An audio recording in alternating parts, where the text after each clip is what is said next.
Coming up on this week's edition of the Met Report, find out what happened on the soccer pitch that you don't see every day. The race to be the first was settled today. Find out what ski resort opened, A-Basin or Loveland. The Rock and Roll Marathon hits the Mile High City once again. All this and more on the Met Report.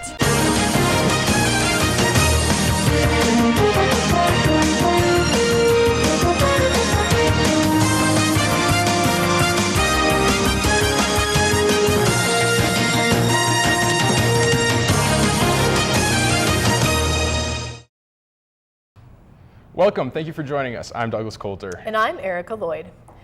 MSU Denver's Master of Social Work program recently received a $1.2 million grant from the Health Resources and Services Administration. The grant will fund stipends for MSW students who work with children and youth with behavioral health issues, including mental health and addiction. The grant will fund $10,000 stipends for 88 MSW students. The university's Master of Social Work program currently has 212 enrolled students. Tuesday, October 21st, Auraria Campus hosts Breaking Silence, a story of survival. First-hand survivors of domestic violence and abuse will lead the event as they share their struggles and emotional healings. The event continues through Thursday, October 23rd at the Tivoli 320 Ballroom. For more information, visit www.breakingsilenceco.org.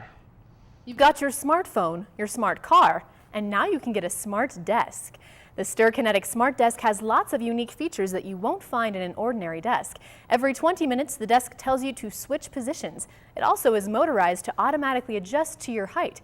This smart desk can also tell the temperature. But these desks aren't cheap. They cost $3,890. But don't rush out to get one just yet. The company is still fixing glitches and sensitivity issues with the touchscreen. Not only is Colorado the healthiest state in the country, but did you know that Denver is one of the healthiest towns to attend college? The rankings from bestvalueschools.com takes into account the amount of physically active people, incidence of heart disease, diabetes, and depression, and the percentage of people who consider themselves smokers. Denver, ranking in at 23, is credited for being only an hour and a half away from top ski resorts and home to the 40-mile-long Cherry Creek bike path. Denver also has very few cases of heart disease and a low obesity rate. Colorado Springs also made the list. Topping the list at number 1 is San Jose, California. Midterms are almost over. Fortunately for students, MSU offered a de-stress fest to help students relax. Addison Goodell has more.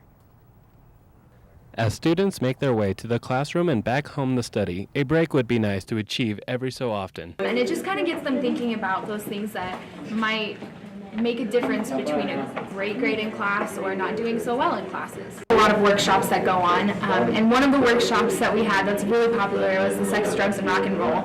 And it's just kind of about how so many substances and anything like that's distracting to class can really make a difference in how well you do in school. Students will have the chance to de-stress themselves with learning certain steps into making less stressful test taking and other helpful points to get through the semester.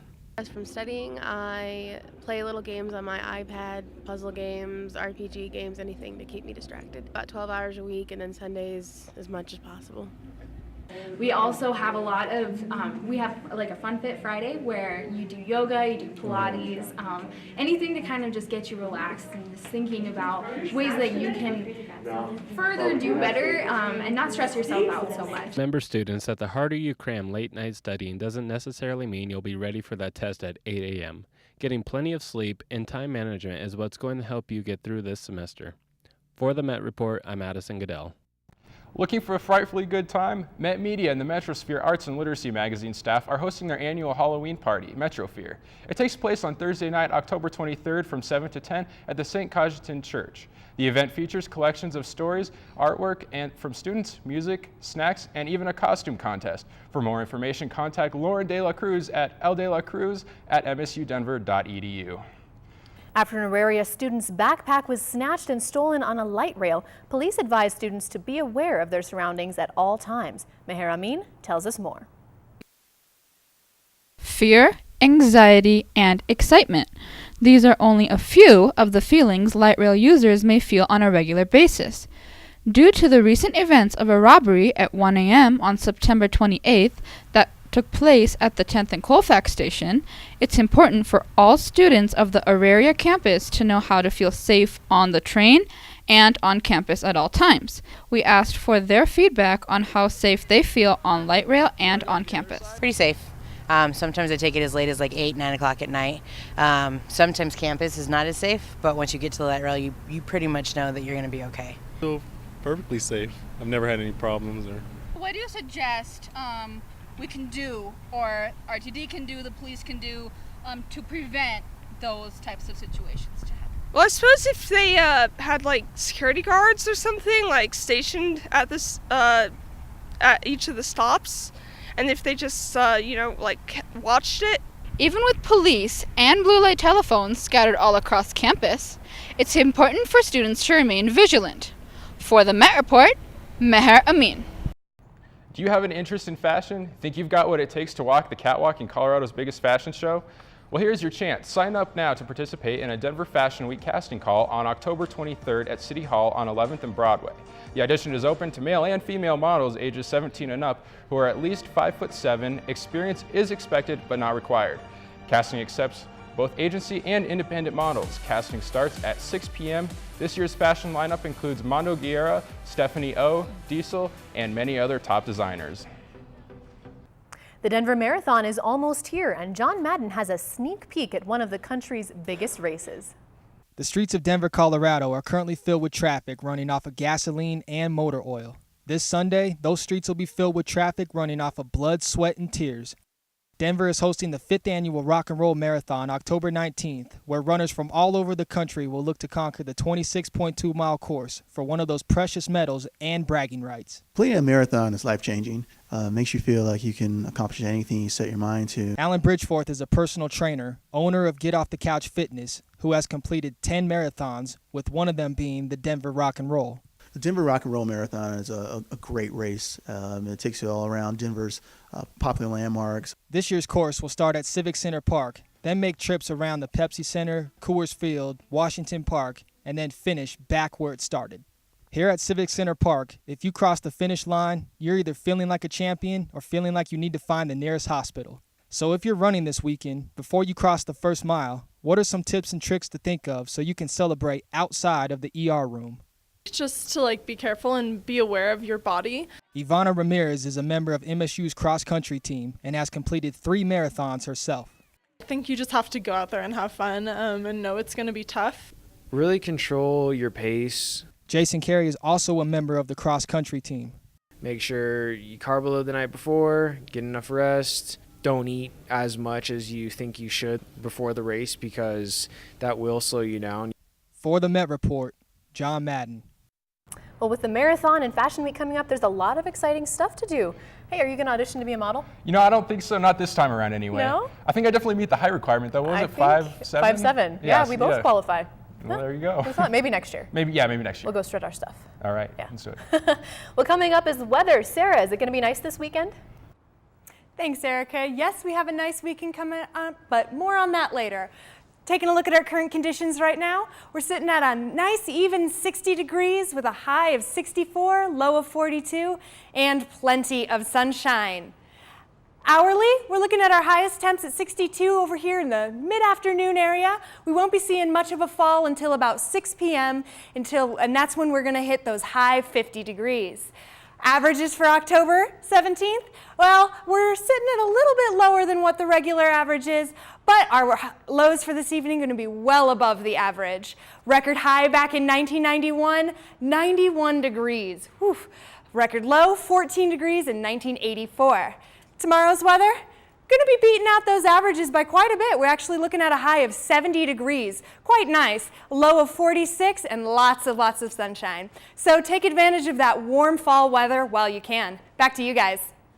Well, I like this time of year, and I'm glad that we're not near that 91 degrees today. Oh, me too. But you know what? I'm really hoping it always seems to snow on Halloween. Have you noticed that? It does. Yeah, it usually does. I'm crossing my fingers that it's not. Yeah, hopefully it doesn't this year. We'll keep those fingers crossed. We'll have to see what happens.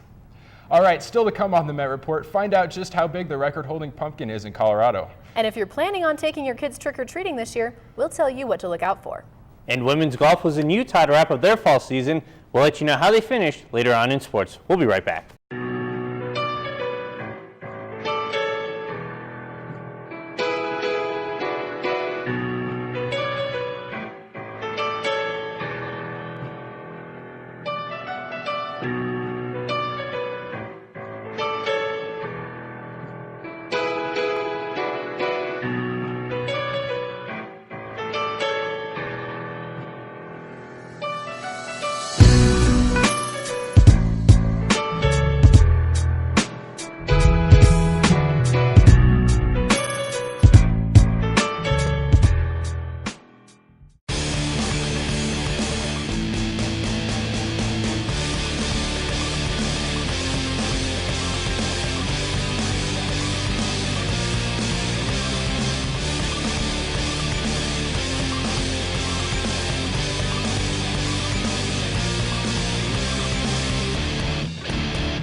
Welcome back.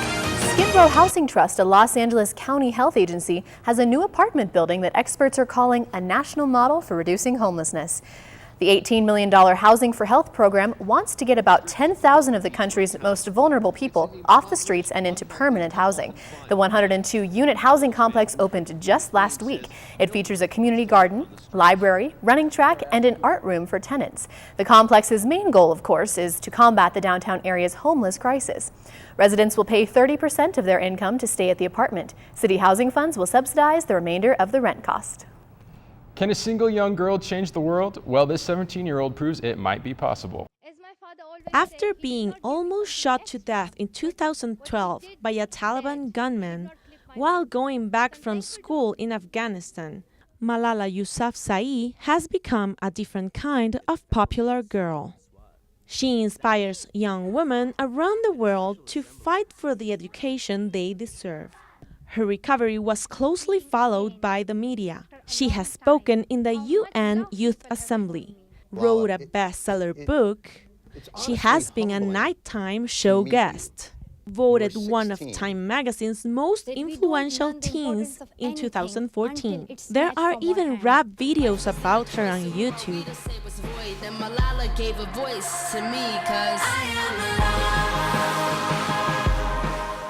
And now Malala is the youngest Peace Nobel Prize winner in the history. So I'm thankful to my father for not clipping my wings, for letting me to fly and achieve my goals. This remarkable teenager is not wasting time. Every girl deserves a complete education, and every girl deserves to take part in creating the technology that will change our world and change who runs it. She is taking advantage of her freshly unwrapped accolade to encourage girls to get involved in technology. For the MET Report, Janice Carrasquel. Groundbreaking news from the Vatican. Nearly 200 bishops met with Pope Francis to discuss a possible policy change.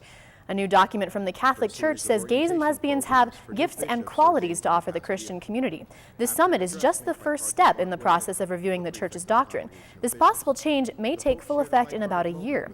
The Denver Archdiocese released a statement saying, quote, "There are many good points made in the published report, but there is still a lot of discussion to take place and a lot of points that need to be addressed." Pumpkin history has been made. Normally pumpkins weigh around 10 to 16 pounds and are a foot in diameter. But this year's largest Colorado pumpkin belongs to Gary Grande of Littleton. Weighing in at 1,170 pounds, this Goliath gourd gained attention in the Rocky Mountain Giant Vegetable Growers Club. The largest pumpkin ever grown was by Swiss Benny Meyer, who broke his own record this year with a pumpkin weighing at 2,096 pounds. The local pumpkins that Grande and his colleagues grow are on display at Jared's Nursery in Littleton. A raisin and apple isn't a parent's only worry this Halloween. Marijuana candy edibles are a new concern, and Denver police are cautioning parents to watch the candies their kids eat. The police department posted a video featuring Patrick Johnson, the owner of Urban Dispensary, showing the concerning physical similarities in the pot knockoff candy brands. Parents are advised to throw out candy in unfamiliar or opened wrappers. What's happening a lot with the edible manufacturers who have focused on a hard or a soft candy is that the most cost-effective way for them to bring that to the market is to use knockoff candy. And so they'll buy it in bulk form, and they infuse it by using viscous hash oil. They spray that onto the candy, and once that candy dries, there's really no way to tell the difference between infused and candy that's not infused. The full-length video can be found on YouTube under Halloween Marijuana Edibles Warning. Is the sky falling? Well, it appears to be in Secaucus, New Jersey. Employees at the town's wastewater treatment plant reportedly witnessed a mysterious object fall from the sky. The 5x5-inch tile is made of ceramic, metal, and rubber, according to the county health officials. The tile appears to be a piece from a space shuttle, but no shuttles have been in orbit for the past 3 years. The FAA is investigating exactly where the object came from. A tragic occurrence on April 20th, 1999 at Columbine High School inspired a new play in New York City. The story of Eric Harris and Dylan Klebold examines the thoughts of the two boys just before the massacre. Addison Goodell has the story. The Erklings explores the inner lives of Eric Harris and Dylan Klebold, the perpetrators of the Columbine High School massacre, trying to dramatize the glimpse of recorded information about the boys found through research. The production team as well as the playwright in the creation of it, still has respect and dignity and still honors the victims. But I do believe, hopefully, it will provide some insight or understanding into why these kind of tragic situations happen. In the year planning before committing the massacre, the boys reflected on themselves in various ways. The Erkling gives you insight that can also be found in Violent American Psych that continually rears its ugly head in schools across the country. That depending upon the structure of the play and the viewpoint and the perspective that it's taken, I definitely would look at that as a director. I think that we've tackled tragedies before in our lifetime, the Laramie Project, those type of shows, the ugly parts of the human element. I think it will be very tough and disturbing, and it is disturbing. One should be disturbed. The Columbine shooting will never be forgotten. For the Met Report, I'm Addison Goodell. Well, it may not feel like winter down here in Denver, but up in the mountains is a different story. Just this morning, one of Colorado's 28 ski resorts opened its lifts for the first time this season. Arapahoe Basin, or A-Basin, opened the intermediate high noon trail to skiers and riders today, making it the first ski area to open in the United States. A-Basin is located about 60 miles west of Denver on US Highway 6. The ski resorts started making snow on October 2nd and created the 18-inch base necessary for opening. The ski area also received about a foot of natural snow last weekend. So I don't know about you, Erica, but I'm really excited for the ski season coming up here. Mm-hmm. Do you ski or snowboard? I have to confess, I've never been skiing or snowboarding, and I live in Colorado. I know, it's terrible. What should I start with? What do you think is easier? I would say skiing. Okay. I think skiing is easier. Of course, that's a biased opinion, I guess. Sure. But I definitely would stick with skiing. Okay, you'll have to teach me. I will. Now joining us for our political segment is Jhocelyn Avendano. Aura's ban on pit bulls has been controversial since its inception more than 8 years ago, but now voters will have a say whether they want to keep or repeal the ban. Proposition 2D, a measure to repeal the ban on pit bulls and other restricted breed dogs, is one of 4 city initiatives on the ballot this November. By far, the pit bull repeal question is drawing the most interest. On Saturday, a group led by Coloradans for Breed Neutral Dog Laws Incorporated held a rally urging people to vote to repeal the ban. However, Aurora City doesn't support repealing the ban. Aurora initially had prohibited 10 breeds in the city when the law was enacted, but a few years ago trimmed the list to pit bull terriers. Maybe by this November, the list can be trimmed to none. And this November, Coloradans will have the opportunity to vote on one of the most controversial ballot initiatives, Amendment 68.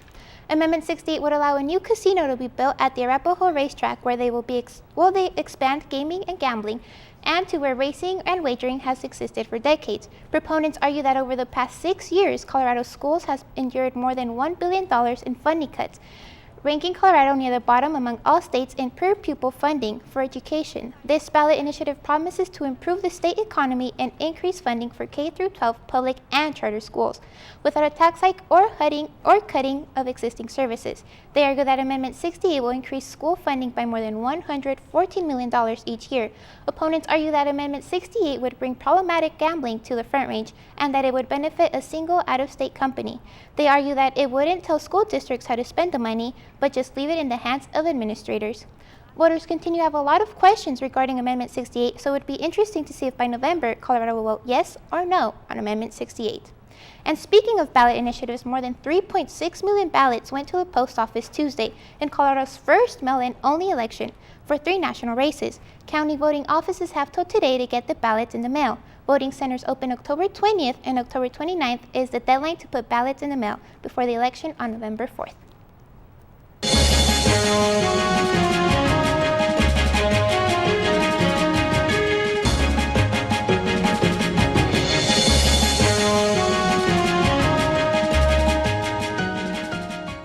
Lovely weekend we have coming up for us. Plenty of sunshine across the state. Down here to the south, Durango, Alamosa, a little bit cloudy with some chances of rain this Saturday.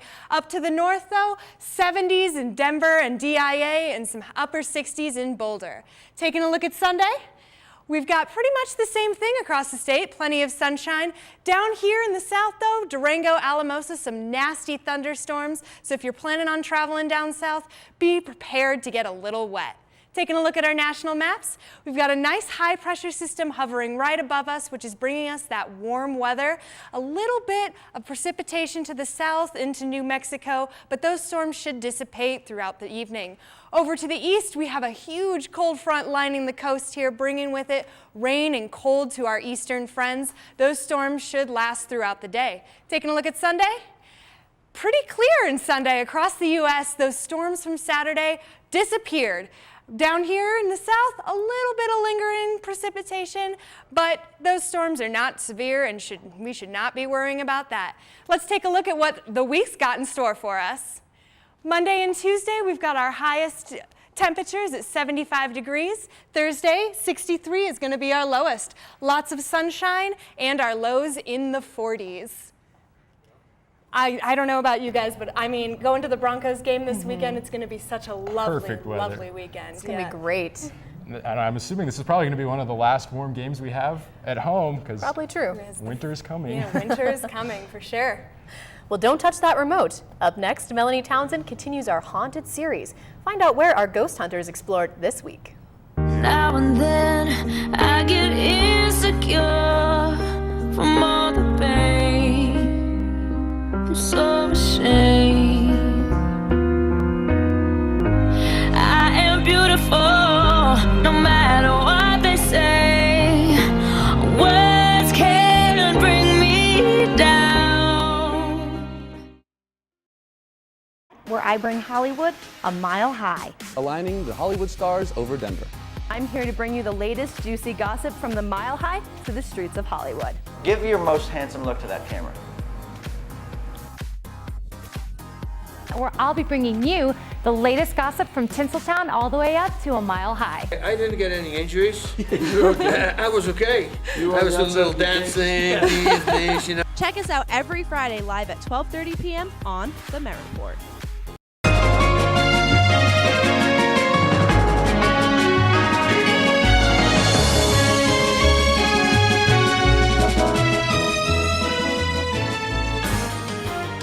Now joining us for EMET is Melanie Townsend. Mel, how excited are you for Halloween? Oh, Douglas, I think you know how excited I am for the freaky festivities to start for the haunted holiday season.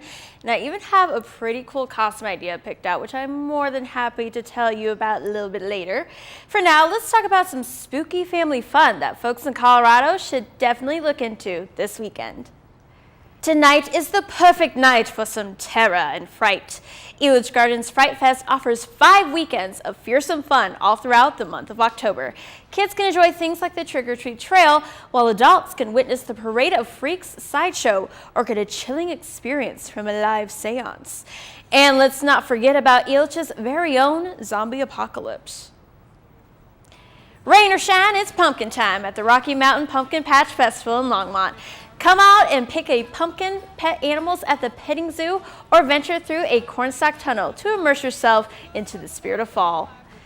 And if the kiddies want to take a walk through a real corn maze, take a trip to Denver's Botanic Gardens 8-acre corn maze. At night, the maze is transformed into a spectacular glow maze, complete with 3-foot-tall glow sticks and black lights.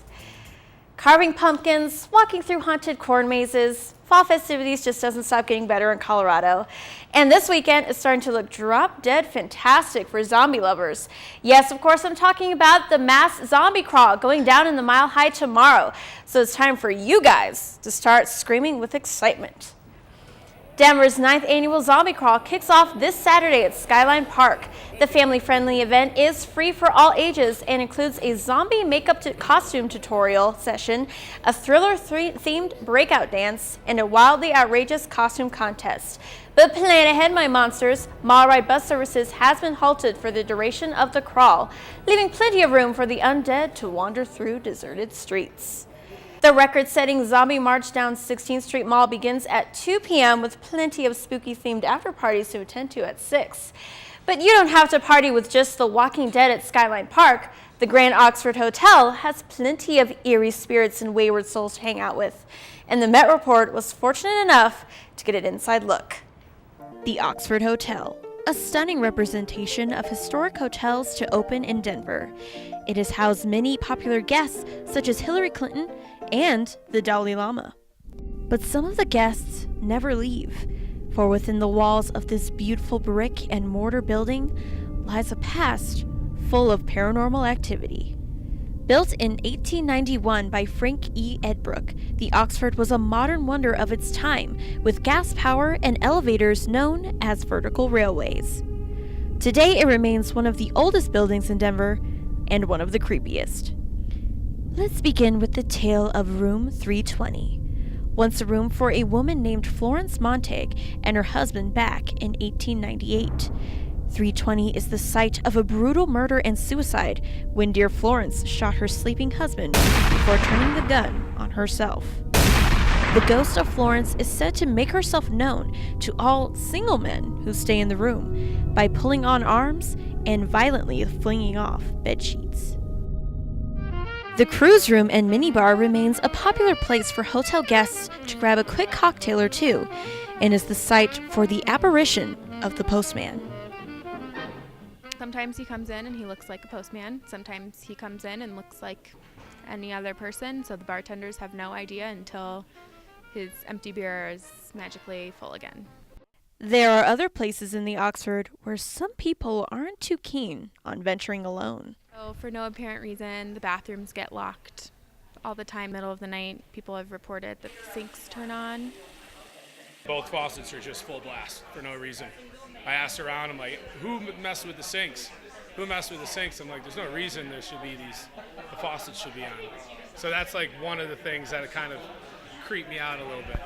There have been some creepy things that have happened here. So, I mean, I haven't experienced them yet, but I think there's something going on. There's a lot of history that's gone down in this building. Start off Halloween right by checking in to the Oxford Hotel, if you dare. For the Met Report, I'm Melanie Townsend.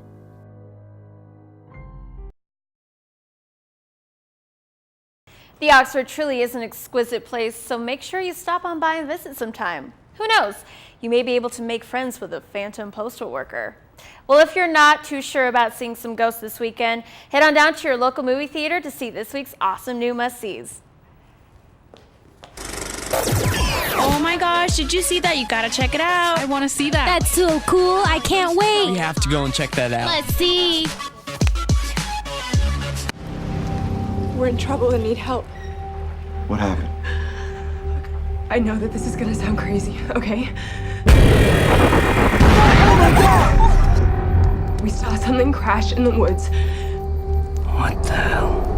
No way. Staying in a creepy cabin in the woods was this group's first mistake. Being chased and abducted by menacing aliens? Well, that just makes for a great new horror film. Extraterrestrial gets the hearts of the jumpy and squeamish pumping when visitors not from this planet roll into town.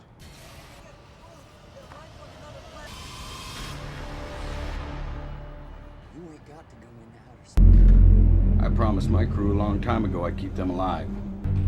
I was afraid you were dead. Where's the rest of 3rd Platoon? We're it. A battlefield might be the most terrifying setting of all. American Sergeant War Daddy, played by Mr. Pitt, directs a Sherman tank and her 5-man crew on a deadly mission straight into enemy lines. Find out what happens to War Daddy and his platoon as they face the odds and attempt to strike the heart of Nazi Germany. Well, guys, as far as my costume goes. Oh, yes. Okay, so I found purple leggings in my closet. So I was like, well, what can I wear with that? 80s aerobics instructor. Perfect. It's perfect for you. Let's go physical. Yes. Well, I'm going to be Wonder Woman. That's awesome. I'm going to be Laura Croft, actually. Tomb Raider. How about you? You know, I don't have anything I'm going to be for Halloween yet. Do you guys have any suggestions for me? Batman? Batman? Hey, Batman, maybe? Maybe, yeah. I'll have to, get on that, see if I can find some Batman costumes. There we go. All right, well, coming up next, Davy Burke shows us why Metro State has 3 teams in the top 25. We'll be right back. All night long and do it all again so I can find my way back home. The sun seems to shine a little less since you've been gone. You were the one I wanted. Don't stray, don't ever go away. I'll just smile and everyone will wanna go with it. Oh.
The weather outside is starting to get cold, but the action in the Rocky Mountain Athletic Conference is starting to heat up, and that was certainly the case this past week. Let's kick things off with women's soccer as the Roadrunners enter this past week still undefeated in conference play, but the Regis Rangers look to change that. To the Regency Athletic Complex we go, where the Rangers come in with 4 wins in their last 5 games. The Runners enter the game ranked 17th in the nation. Chance from Metro, Tess Hagenlock with the nice feed over to Carissa Price, who uses her noggin to get it in, and Metro with the 1-0 lead, and Price was not done. Second half, Metro still up 1-0, and Abby Rolfe over to who else? Carissa Price, who flies and dances past the Rangers defenders. She sails it in from way out. Metro goes up 2-0 on Price's second goal of the game, and just 9 minutes later, Metro with the corner kick, and yep, Price again with the header to complete the hat trick. She now has 7 goals on the year, and Jordan Post would add a goal late to give Metro the 4-0 win. But Carissa Price, how about that hat trick? Seriously, could never have even imagined scoring a hat trick against Regis. Just for our team to score as many goals as we did against Regis is incredible. They're an amazing team. They're always so competitive with us and match up to us so well. After the game, the Runners traveled to the campus of Colorado Mesa to play the Mavericks, and Metro was down 1-0 for most of that game, but then they scored 2 goals in the last 8 minutes of the game for the unbelievable victory. The team is back in action today against Colorado Christian in Lakewood. Now to the men's soccer team, where Coach Ken Parsons has his team off to a solid start, but this week the team would have to go down to Durango and face the always tough Fort Lewis Skyhawks. And this game was nothing short of competitive. Metro struck first with a header from Pierce Galan go up 1-0. Then Dustin Berg tapped one in before the half to put the Roadrunners up 2-0 at the intermission. But Fort Lewis would add 2 second-half goals by Yanis Becker and Luke Lawrence to force overtime. However, in OT, the Skyhawks would give up an own goal, and Metro escapes Durango with the victory 3-2 and improved to 8-1-2 overall. Now after that game, Metro would play Adams State in Alamosa and would win 2-1 in another overtime battle. The team is at home tonight against UC Colorado Springs, starting at 7. So as the soccer team seasons are in full force, Metro State Women's Golf is winding down their fall season. This past week, the team headed to St. George, Utah to take part in the Dixie State Fall Tournament. The team would finish in 6th place out of the 12 teams over the 2-day tourney. Metro sophomore Cha-Cha Wilhoit would finish 12th, shooting 12 over par, and would finish with the total score of 158, while Metro senior Natalie Gallagher finished 14th with the total score of 159, which was good enough for 13 over par. The team will be back on the links next spring. Now on to some volleyball. After losing to Colorado Mines, the Roadrunners would drop to 25 in the nation. The team looked to bounce back as they swept Chadron State in 3 sets last Friday. Then it was time for a date with the Yellow Jackets of Black Hills State. Metro enters the game with a 14-3 overall record, and Black Hills comes in vying to get their first ever win at the Auraria Event Center. BHS is the best blocking team in the RMAC, and they prove it to Fasate Fiatoa right here. The Jackets win the first set 26-24, but Metro answers, and then Michaela Smith with power. Summer Gregor would also get in the action as she had 10 kills on the night. But the Yellow Jackets didn't go away, and Danielle Torpy with this blast, she had 15 kills on the night. But in the end, just too much Metro. Smith again, she led all Roadrunners in the match with 17 points, and Metro takes the 4th set and the match 26-24. We're not playing our best volleyball right now, but Black Hills came in here and they played hard. They played with a lot of emotion. They've got some nice players. We knew that. We expected a battle with them tonight. I'm just looking forward to when our team kind of feels like we're getting a rhythm back and cleaning up some of our errors, but we fought hard, and they made us fight hard. The team is back in action tonight as they face Regis University in a big RMAC test in Regis's house. So guys, it's really an exciting time here at Metro. We got 3 teams in the top 25. We got a beautiful new athletic complex. We got our basketball season starting up. It's really a great time here at Metro. Yeah, lots of good basketball. Me too. That'll be awesome. Definitely. Yeah, that's always one of my favorite times of the year. Well, that does it for this week's edition of the Met Report. For Douglas Coulter, Sara Pease, Davy Burke, Jhocelyn Avendano, Melanie Townsend, and the entire Met Report staff, I'm Erica Lloyd. And don't forget to check us out on mymetmedia.com. Follow us on Facebook and Twitter at The Met Report. See you on campus.